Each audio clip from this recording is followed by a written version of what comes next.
Bismillah ar-Rahman ar-Rahim. In the name of Allah, most gracious, most merciful. We were talking about women's rights in Islam, and in this regard, we try to answer to some of the questions related to the issue of women and their relations with men, and to know the opinions of Islam about these issues. One of them was the issue of temporary marriage. And we explained it. We will continue with this topic and to give the opinion of Islam very briefly. The details, of course, should be searched by yourself, should be studied by yourself. In these very short programs, of course, we don't have much time to discuss the details of the issues. About temporary marriage, we said that in some occasions, there are some women that they have no husbands. Because of any reason, they have lost their husbands. For example, in accidents, in the war, in other things. These types of women, they need to marry. They need to satisfy their sexual desires.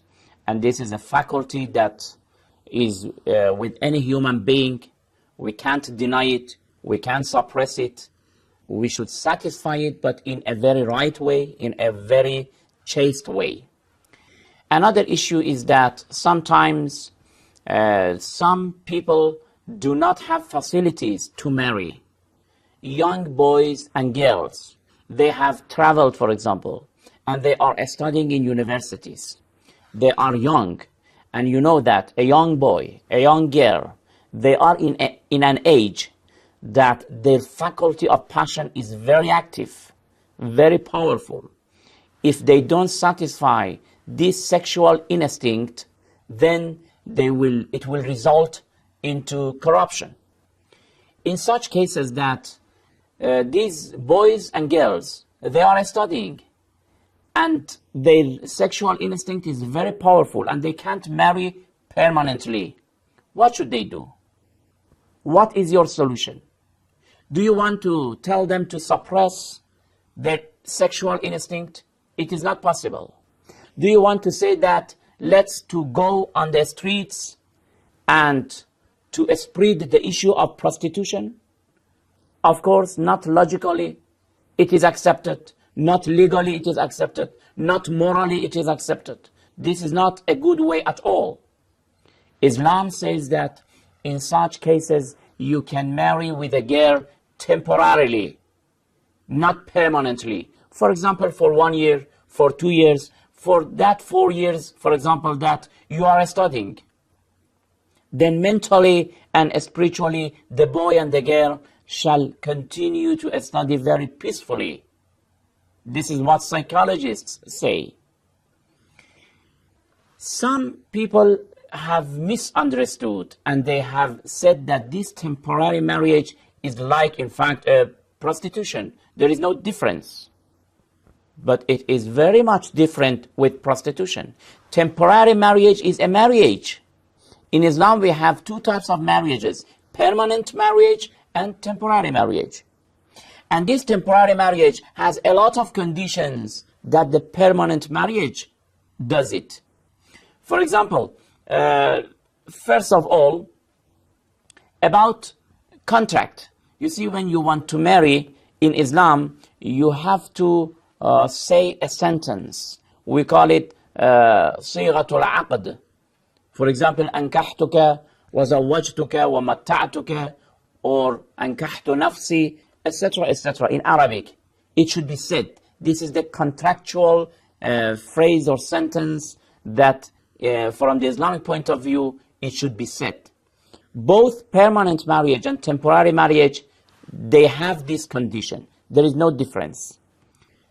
Secondly, for a girl to marry in permanent marriage, the permission of her guardian, for example, her father, is obligatory. For temporary marriage also, the permission of her father or her grandfather is obligatory. Thirdly, dowry.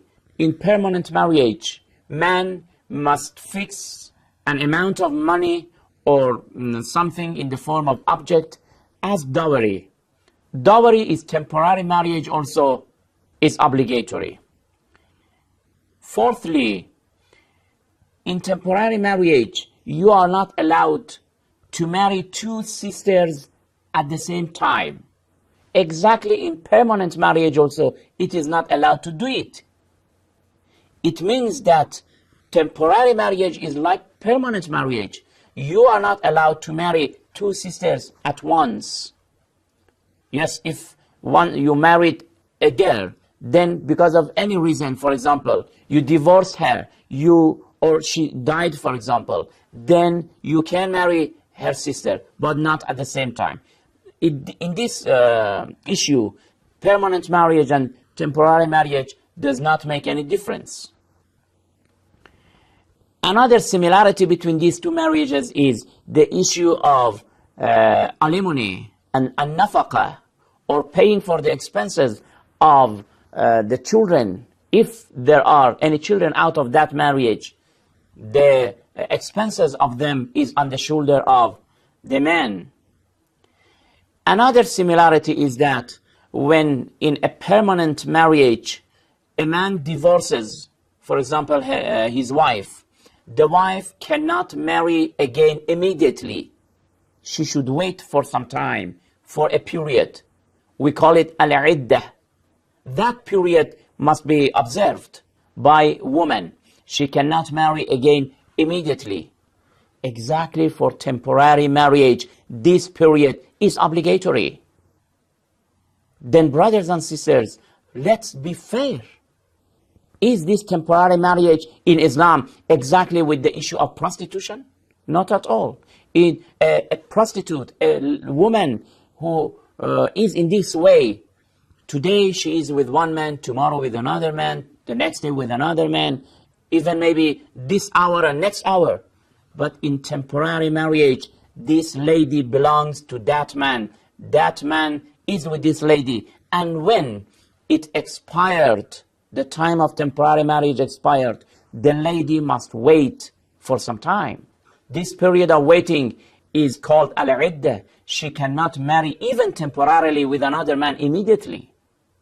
These are the conditions which make temporary marriage completely different from permanent marriage. It is one of the very good solutions of Islam for preventing of corruption. We will continue to talk more about the temporary marriage in next programs. Until then, thank you very much. Wassalamu alaikum wa rahmatullahi wa barakatuh.